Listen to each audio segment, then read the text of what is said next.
തൃണമൂൽ കോൺഗ്രസിൽ പിളർപ്പ് പൂർണ്ണം. യൂസഫ് പഠാൻ ഉൾപ്പെടെ 20 എംപിമാർ പാർലമെന്റിൽ പ്രത്യേക ബ്ലോക്കായിരിക്കും. കേന്ദ്രത്തിലും സംസ്ഥാനത്തും BJPയെ പിന്തുണയ്ക്കാനാണ് വിമത വിഭാഗത്തിന്റെ നീക്കം. തൃണമൂൽ MLA-മാരിൽ ഭൂരിപക്ഷവും നേരത്തെ തന്നെ നേതൃത്വത്തോട് ഇടഞ്ഞ് പാർട്ടിയിൽ നിന്ന് പിളർന്നു മാറി നിന്നിരുന്നു. ഇതോടുകൂടി തൃണമൂൽ കോൺഗ്രസിലെ പ്രതിസന്ധികൾ അസാധാരണമായി മാറുന്നു എന്നതാണ് സാഹചര്യം. വി വിനോദ് തന്നെയുണ്ട്. വിനോദ്, കക്കോലി ഘോഷിന്റെ നേതൃത്വത്തിലാണ് ഒരു വിമത നീക്കം സഭയിൽ നടക്കുന്നത്. യഥാർത്ഥത്തിൽ സഭയിൽ വിമതപക്ഷത്തിനാണ് പ്രാധാന്യമെന്ന് വന്നതോടുകൂടി ലോക്സഭയിലും ഇത് പ്രതിസന്ധി രൂക്ഷമാണ്. കഴിഞ്ഞ ദിവസം 3 രാജ്യസഭാ എംപിമാരും രാജിവെച്ചിരുന്നു. ഇത്തരത്തിലേക്ക് സാഹചര്യങ്ങൾ നീളുകയാണ്. എന്താണ് ഈ വിമത സംഘത്തിൻ്റെ നീക്കം? തങ്ങൾ പശ്ചിമബംഗാളിൽ MLA-മാർ BJPക്ക് ബദലായി നിൽക്കുമെന്ന് പറയുമ്പോൾ ഇതേ വിഭാഗത്തോട് മമതയുള്ള പുലർത്തുന്ന ലോക്സഭയിലെ അംഗങ്ങൾ BJPക്കൊപ്പം നിൽക്കുന്നു. അങ്ങനെ ഒരു കോൺട്രഡിക്ഷൻ ഉണ്ടോ ഇവരുടെ നിലപാടുകൾ തന്നെ? തീർച്ചയായും അങ്ങനെ തന്നെയാണ് സജിത്ത്. ഈ തൃണമൂൽ എന്ന പാർട്ടിയുടെ നിലനിൽപ്പ് തന്നെ അത് ഏറെക്കുറെ ഔദ്യോഗിക വിഭാഗം ഇല്ലാതായിരിക്കുന്നു.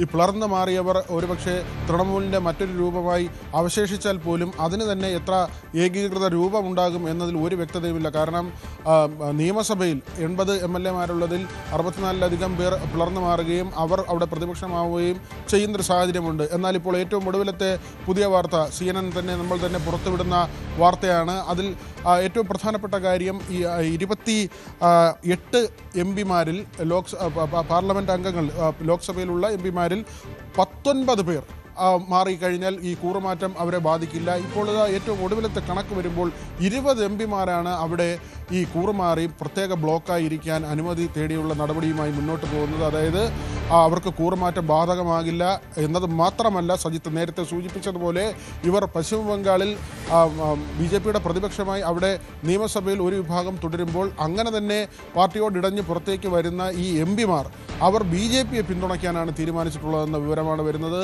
അവിടെ ഒരു വലിയ കോൺട്രഡിക്ഷൻ ഉണ്ട്.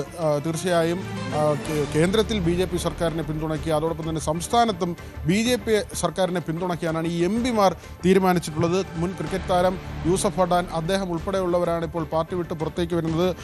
സയോനി ഘോഷ്, ശതാബ്ദി റോയ് തുടങ്ങി പ്രധാനപ്പെട്ട നേതാക്കളെല്ലാം തന്നെ ഈ 20 എംപിമാരുടെ കൂട്ടത്തിൽ വരുന്നുണ്ട്. ഋതുപർണ ബാനർജിയുടെ നേതൃത്വത്തിലാണ് നിയമസഭയിൽ കലാപമുണ്ടാക്കിയത്, അവിടെ പിളർപ്പുണ്ടായത്. അവിടെയും ഈ അഭിഷേക് ബാനർജി അദ്ദേഹം തൃണമൂലിൻ്റെ ഏറ്റവും അവസാനത്തെ ശബ്ദം, അല്ലെങ്കിൽ ചോദ്യം ചെയ്യപ്പെടാത്ത ശബ്ദമായിരുന്ന മമതാ ബാനർജിയുടെ അനന്തരവനാണ്. അദ്ദേഹത്തിന് പാർട്ടിയിൽ വലിയ അപ്രമാദിത്വം ഉണ്ടാകുന്നു എന്നതായിരുന്നു ഇവരുടെ പരാതി. മാത്രമല്ല അവിടെ സോമൻ റോയ് ചതോപാധ്യായെ പ്രതിപക്ഷ നേതാവായി മമത വിഭാഗം തീരുമാനിക്കുകയും എന്നാൽ അങ്ങനെ പ്രതിപക്ഷ നേതാവിനെ തീരുമാനിച്ചിട്ടുള്ള കത്തിൽ തങ്ങളല്ല ഒപ്പിട്ടതെന്ന വാദവുമായി ഈ വിമതപക്ഷത്തിന് നേതൃത്വം കൊടുക്കുന്ന MLA-മാർ രംഗത്ത് വരികയുമായിരുന്നു. അങ്ങനെയാണ് ആദ്യത്തെ ഒരു പിളർപ്പ് ഉണ്ടാകുന്നത്. അതിനുശേഷം ഇതാ പാർലമെൻറ്റിലും പിളർപ്പ് സംഭവിക്കുന്നു.